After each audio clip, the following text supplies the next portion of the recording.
नमस्कार दोस्तों, हर इंसान की इच्छा होती है कि उसके मरने के बाद भी उसका नाम चलता रहे। कुछ ऐसा ही वाकया हुआ।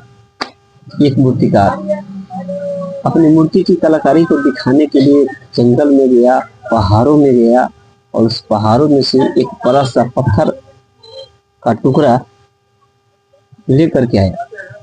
उस पत्थर को टुकड़ा लेकर के आने के बाद वो छेनी हथौड़ी से उसको वार करने लगा, लेकिन वो टुकड़ा कराहने लगा।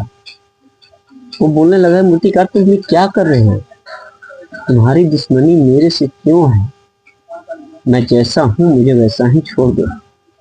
मूर्तिकार भी क्या करता, वो आधा अधूरा टुकड़ा किया था, उसको जैसे के तैसे छोड़ दिया।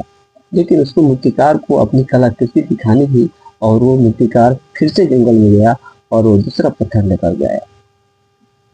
लेकिन वो पत्थर पर जितना वार होता वो दुख को बर्दाश्त करता और अपने वार के लिए उसको थैंक्स कहता मूर्तिकार को। बोलता कि तुमको जो जी में आए अच्छा करो, बढ़िया करो, तसल्ली से करो, हमें कोई हड़बड़ी न है, सीने पर छेनी खाने के लिए तैयार हूं।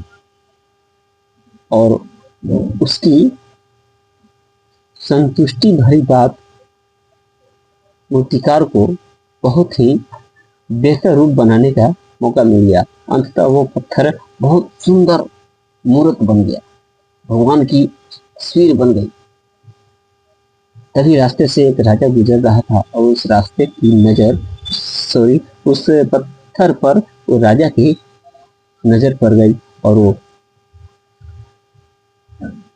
मूर्तिकार से बोला, राजा ये मूर्ति हमें दे दो, जो चाहे कीमत ले लो, मन चाहे कीमत ले लो, लेकिन हमारे ये मूर्ति दे दो।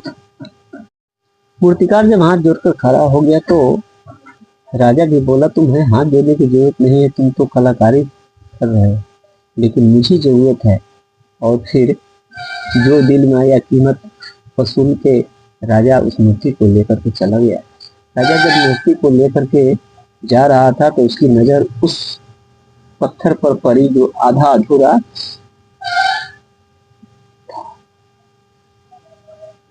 तो फिर मूर्तिकार ने बोला, राजा साहब इस मूर्ति को आप क्या करोगे? ये तो अभी तैयार ही नहीं हुआ है। इसको आप ले जाओगे तो ये मंदिर में जहाँ आप लगाओगे यहाँ पूजा जाएगा, लेकिन ये तो अभी आधा अधूरा है, इसका कोई काम नहीं है, किसी लायक नहीं। तो जानते हैं दोस्तों राजा ने क्या बोला?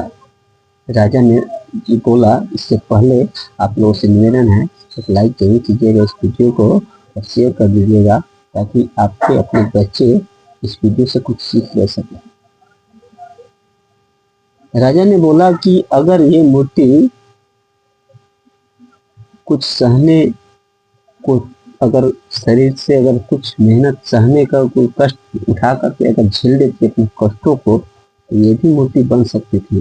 लेकिन चलो ठीक है, अगर ये नहीं कुछ मूर्ति पूजने के काम में नहीं आएगा तो नारियल फोड़ने के काम में तो जरूर ही आ जाएगा।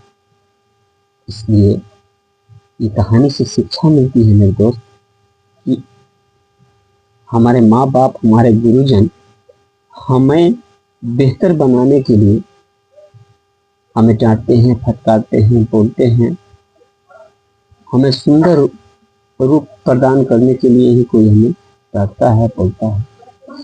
तो हम उस सुंदर डांट फटकार को सुन करके अगर हम उसकी प्रतिक्रिया जाहिर न करें, अगर बर्दाश्त कर लें, तो एक दिन हम भी उस बहुमूल्य मूर्ति बन जाते हैं। लेकिन अगर हम उसकी डांट का जवाब देते हैं तो वही पत्थर हो जाएंगे जिस पर कोई आकर नारियल फोड़ के चला जाएगा। कैसा बनना है और कैसा बनाना है अपने बच्चों को आप डिसाइड कीजिएगा। वीडियो को शेयर जरूर कीजिएगा। अगले वीडियो में।